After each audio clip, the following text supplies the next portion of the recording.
billahi minasyaitonir rajim. Bismillahirrahmanirrahim. Assalamualaikum warahmatullahi wabarakatuh.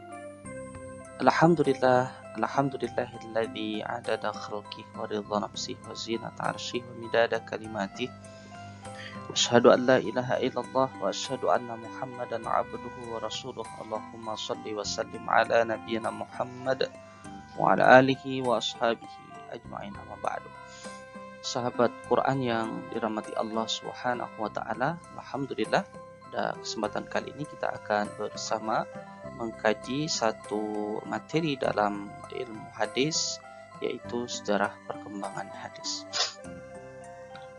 Teman-teman yang dirahmati Allah Subhanahu wa taala, hadis dalam sejarah panjangnya ternyata dia bergulir, dia bertransmisi dari generasi ke generasi berikutnya itu bukan dengan melalui jalur yang mulus gitu. Berbeda dengan Al-Quran yang proses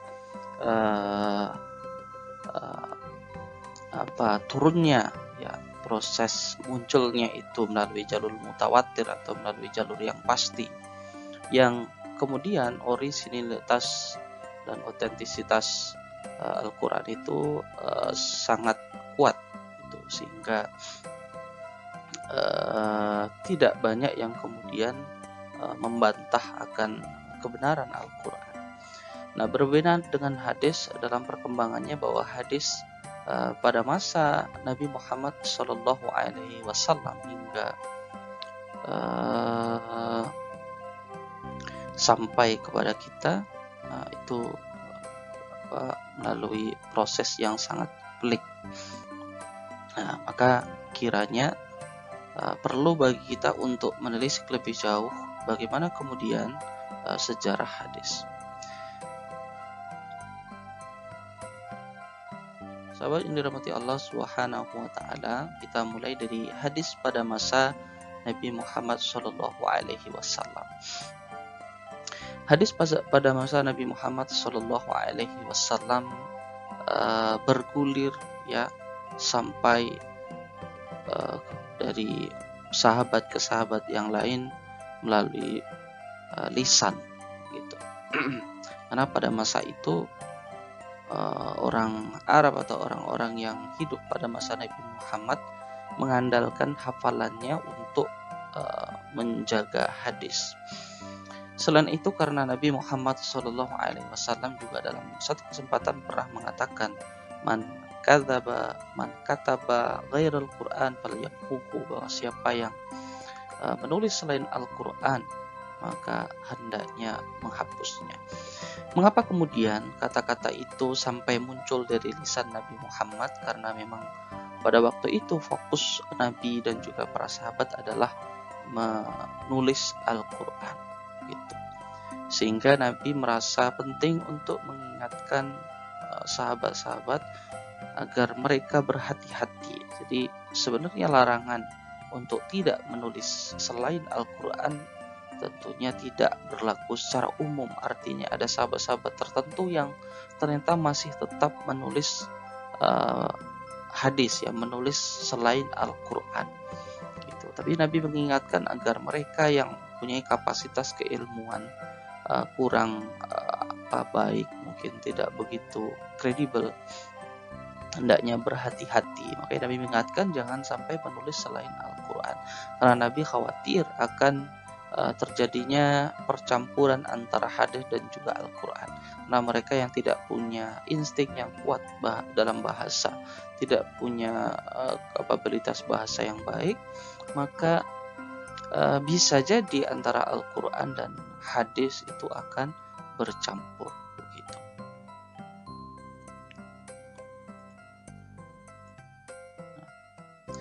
Pada masa sahabat, pada masa Nabi Muhammad Shallallahu Alaihi Wasallam, bahwa penulisan hadis tidak dilakukan secara resmi, karena memang Nabi melarangnya. Ya, karena tadi alasannya adalah karena Nabi khawatir akan bercampur antara Al-Quran dan juga hadis Nabi Muhammad Shallallahu Alaihi Wasallam. Mengingat materi apa yang sudah kita pelajari bersama pada kesempatan yang lalu, tentu teman-teman ingat apa itu hadis, ya. Bahwa hadis adalah ma'udhifa ilan nabi sallallahu alaihi wasallam min qaulin wa fi'lin wa takririn wa halin, bahwa hadis adalah sesuatu yang disandarkan kepada nabi, baik berupa perkataan, perbuatan, putusan maupun keadaan nabi. Jadi bahwa cerita berkenaan dengan ajaran Nabi Muhammad SAW bisa berupa kata-kata Nabi. Ajaran tersebut bisa berupa kabar mengenai bagaimana Nabi melakukan satu amalan tertentu, misal sholat, haji, puasa, dan seterusnya. Hadis juga bisa berupa putusan-putusan Nabi. Ya, bisa jadi yang melakukan sahabat, kemudian Nabi membolehkan, sebagaimana kisah di mana Nabi Muhammad kemudian diberi di hidangan biawak, tapi Nabi Muhammad tidak mau memakannya karena hal itu tidak pernah dilakukan oleh Nabi Muhammad. Artinya biawak tidak dimakan di kaum Nabi Muhammad. Tapi Nabi Muhammad kemudian tidak juga melarang. Artinya bahwa apa yang terjadi tersebut, bahwa adanya kebolehan untuk memakan daging biawak. Itu merupakan takrir atau putusan Nabi Muhammad. Bagaimana Nabi Muhammad SAW tidur, bagaimana Nabi Muhammad kemudian menjaga fisiknya, bagaimana Nabi Muhammad kemudian memperlakukan keluarganya. Itulah yang kemudian keadaan Nabi. Maka 4 hal yang kemudian disandarkan pada Nabi Muhammad SAW, yaitu perkataan, perbuatan, putusan maupun keadaan Nabi Muhammad SAW. Sahabat yang dirahmati Allah Subhanahu wa taala. Kemudian hadis masuk pada periode sahabat. Periode ini kemudian disebut sebagai periode atau masa taklilur riwayah atau pembatasan riwayat. Nah, sepeninggal Nabi Muhammad sallallahu alaihi wasallam, hadis kemudian tidak terbarukan lagi karena sumbernya sudah tidak ada. Ya, karena hadis berasal dari Nabi Muhammad. Meskipun ada juga yang kemudian menyebutkan bahwa apa yang muncul dari sahabat yaitu juga hadis, tapi lebih tepat disebut sebagai athar. Gitu. Kenapa kemudian ada pembatasan riwayat? Yang dimaksud pembatasan riwayat di sini adalah karena hadis sudah tidak muncul lagi, karena sumbernya sudah tidak ada. Ya, pembatasannya adalah bahwa para sahabat ya tidak hendaknya berhati-hati untuk menyampaikan satu hadis tertentu, ya, karena pada masa itu banyak kemudian kelompok-kelompok tertentu atau orang-orang tertentu yang berkepentingan untuk memalsukan hadis, ya, berkepentingan untuk menjustifikasi satu pendapat, satu perkataan kepada Nabi Muhammad SAW untuk melegalisasikan satu kepentingan begitu. Maka yang terjadi atau putusan yang dilakukan oleh para sahabat adalah bagaimana kemudian hadis itu stop, ya, hanya bergulir atau hanya disimpan oleh sahabat-sahabat tertentu saja agar tidak mudah-mudah untuk menyampaikan hadis yang kemudian diklaim berasal dari Nabi Muhammad. Kalaupun kemudian ingin menyampaikan satu hadis, maka hendaknya mereka mendatangkan saksi. Ya, dengan saksi. Hal ini juga dilakukan oleh Umar bin Khattab, ya. Nah, dan juga Abu Bakar As-Siddiq. Tapi rupanya pada masa Khalifah Utsman bin Affan dan juga Ali, ya, taklir riwayah, pembatas riwayat ini agak longgar gitu, ya. Nah, maka nanti akan berimplikasi pada masa berikutnya. Nah, ini hadis pada masa riwayat disebut dengan masa taklir riwayah atau pembatasan riwayat. Ya, bagaimana kemudian menjaga hadis itu agar tetap orisinil, sehingga ketika mau menyampaikan hadis harus mendatangkan saksi, sehingga hadis itu benar-benar bisa dipastikan bahwa itu berasal dari Nabi Muhammad SAW.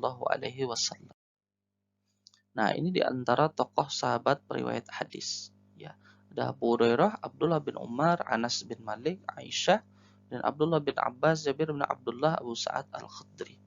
Nah, di antara sahabat inilah yang paling banyak meriwayatkan hadis adalah sahabat Abu Hurairah. Mengapa demikian? Karena Abu Hurairah ini sahabat yang hari-harinya dihabiskan bersama Nabi Muhammad SAW, ya, selalu mengikuti Nabi kemanapun beliau pergi. Begitu.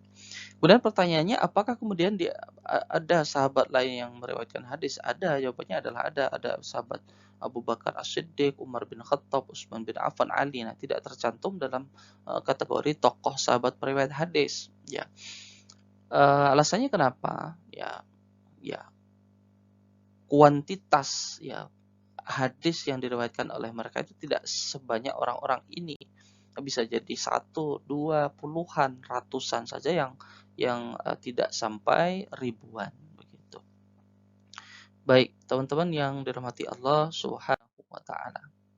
Nah, setelah masa Nabi kemudian masuk periode sahabat yang disebut dengan taklilur riwayah, ya, dengan syarat ketat untuk meriwayatkan. Kemudian ada sahabat-sahabat yang menjadi tokoh hadis ketika itu yang banyak meriwayatkan hadis, ya, yang paling banyak adalah Abu Hurairah. Kemudian masuk masa kodifikasi, yaitu masa di mana hadis itu dibukukan secara resmi. Nah, pada masa Khalifah Umar bin Abdul Aziz, ya, banyak kemudian hadis itu dipalsukan, ya, sehingga Khalifah Umar bin Abdul Aziz merasa penting untuk membukukan hadis secara resmi. Selain itu juga karena banyak sahabat, ya, banyak ulama hadis yang meninggal dunia. Maka dengan meninggalnya ulama-ulama hadis, ya, sahabat-sahabat yang concern di bidang hadis, maka akan hilang juga hadis itu bersamaan meninggalnya mereka. Maka kemudian Khalifah Umar bin Abdul Aziz menginisiasi, memerintahkan, ya, 2 orang, ya, ulama, 2 tokoh yang kemudian melakukan kodifikasi hadis. Yang pertama adalah Ibnu Hazm, ya, yaitu gubernur Madinah. Yang kedua adalah Ibnu Syihab Az-Zuhri, yang seorang ulama yang terkenal pada waktu itu, yaitu pada awal abad kedua atau pada tahun 99 Hijriah. Nah, rupanya apa yang mereka upayakan ini cukup signifikan, membuahkan hasil yang besar sebagai pelopor dalam pembukuan hadis yang kemudian diikuti oleh ulama yang lainnya. Di antaranya adalah Imam Malik dengan kitab Muwatta'nya dan juga Imam Syafi'i dengan kitab Musnadnya.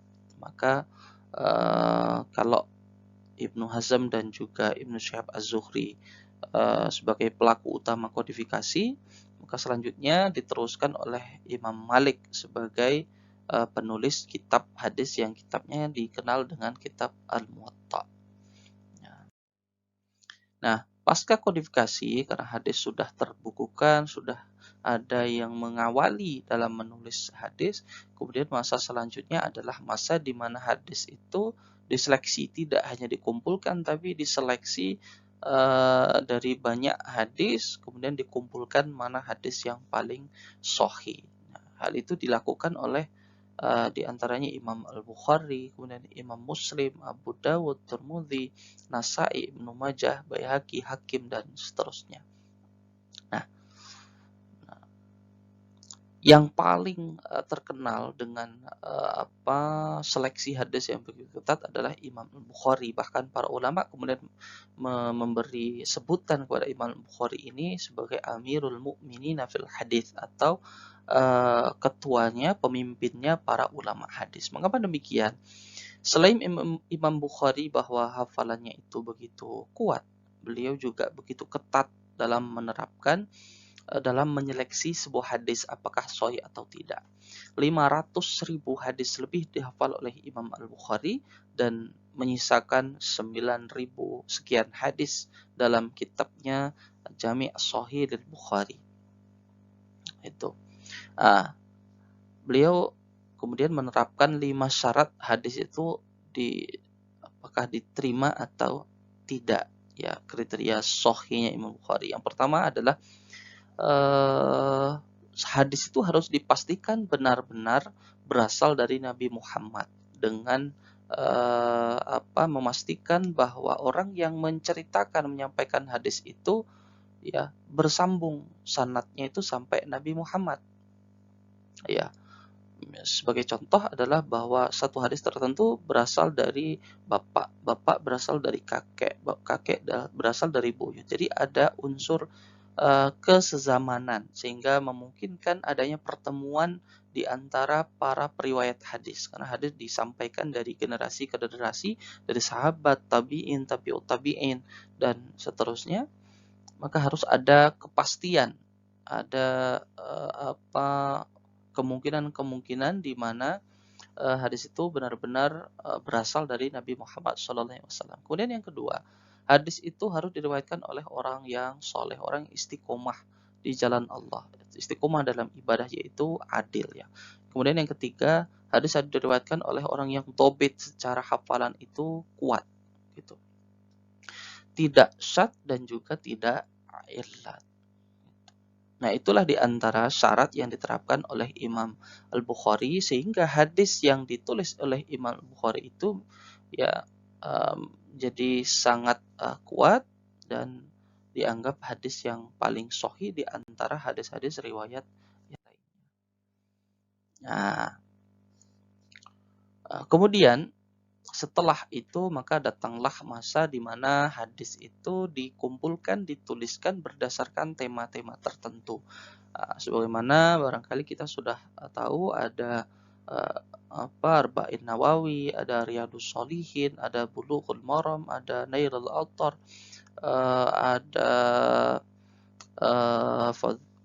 ya, keutamaan-keutamaan hadis dan seterusnya. Baik.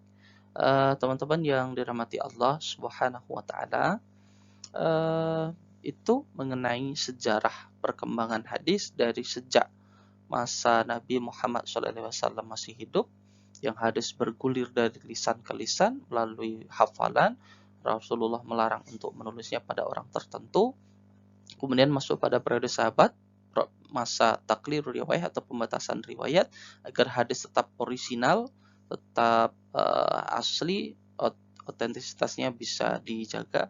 Kemudian masuk pada masa di mana hadis itu dikodifikasi secara resmi pada masa Khalifah Umar bin Abdul Aziz, dilakukan oleh Ibnu Hazm dan juga ulama Ibnu Syihab Az-Zuhri, yang kemudian diteruskan oleh Imam Malik dengan kitab Al-Muwatta'nya, Imam Syafi'i dengan kitab Musnadnya, dan kemudian dilanjutkan di mana hadis itu tidak hanya dikumpulkan tapi diseleksi dari sekian banyak hadis, dikumpulkan hadis yang sahih saja, yaitu dilakukan oleh Imam Bukhari, Imam Muslim, dan imam-imam yang lainnya. Baik, sahabat dirahmati Allah Subhanahu wa taala, demikian materi sejarah perkembangan hadis. Semoga menjadi tambahan ilmu bagi saya secara pribadi dan juga teman-teman semuanya. Terima kasih atas perhatiannya. Assalamualaikum warahmatullahi wabarakatuh.